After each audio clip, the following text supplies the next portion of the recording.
이 시각 뉴스룸입니다. 국내 코로나19 신규 확진자 수가 이틀째 600명대로 집계됐습니다. 확산세가 좀처럼 잦아들지 않고 있는데요. 감염 재생산 지수도 3차 유행이 본격적으로 시작된 지난해 12월 초와 비슷한 수준까지 오르면서 재확산 우려가 갈수록 커지고 있습니다. 강현석 기자가 보도합니다. 중앙방역대책본부가 밝힌 오늘 0시 기준 코로나19 신규 확진자는 677명입니다. 지난 7일 확진자가 다시 600명대를 넘어선 뒤 6에서 700명대의 확진자가 계속 나오는 상황입니다.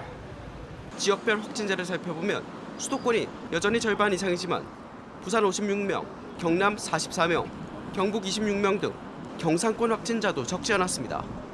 특히 확진자 한 명이 감염시키는 지표인 감염 재생산 지수도 지난해 3차 유행과 비슷한 수준까지 왔습니다. 감염 재생산 지수는 지난주 1.07에서 이번 주 1.11로 증가하며 3차 유행이 본격화된 지난 12월 초와 매우 유사한 상황입니다. 정부는 우선 기존 71개 외에 105곳의 지역 예방접종센터를 다음 주 중에 추가하겠다고 밝혔습니다.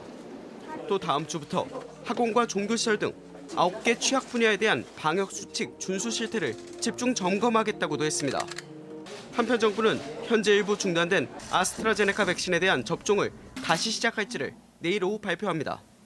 현재 유럽 각국에서는 아스트라제네카 백신의 혈전 부작용을 이유로 일부 또는 전면 접종을 중단한 상태입니다. JTBC 강현석입니다. 현지 시간으로 9일 미얀마 군사법원이 장병을 살해한 혐의를 받는 19명에게 사형을 선고했습니다. 이들은 지난달 27일 양곤 노스오칼라파에서 칼과 곤봉으로 장병 1명을 살해하고 1명을 다치게 한 혐의로 기소됐습니다.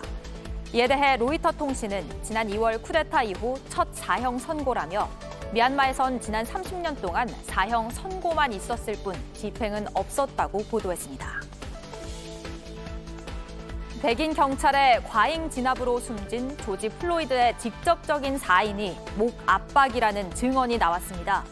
플로이드의 시신을 부검하고 사건을 살인으로 규정했던 미국 미네소타주 헤너핀 카운티의 최고 검시관 앤드루 베이커 박사가 현지 시간 9일에 열린 백인 경찰관 데릭 쇼빈의 재판에서 이같이 증언했습니다.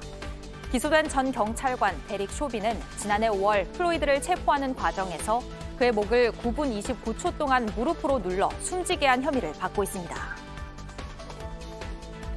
끝으로 날씨입니다. 토요일인 오늘 전국이 대체로 맑은 가운데 포근한 날씨를 보이겠습니다.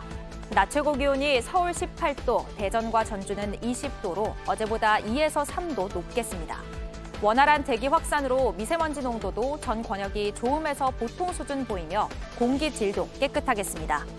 지금까지 이 시각 뉴스룸이었습니다.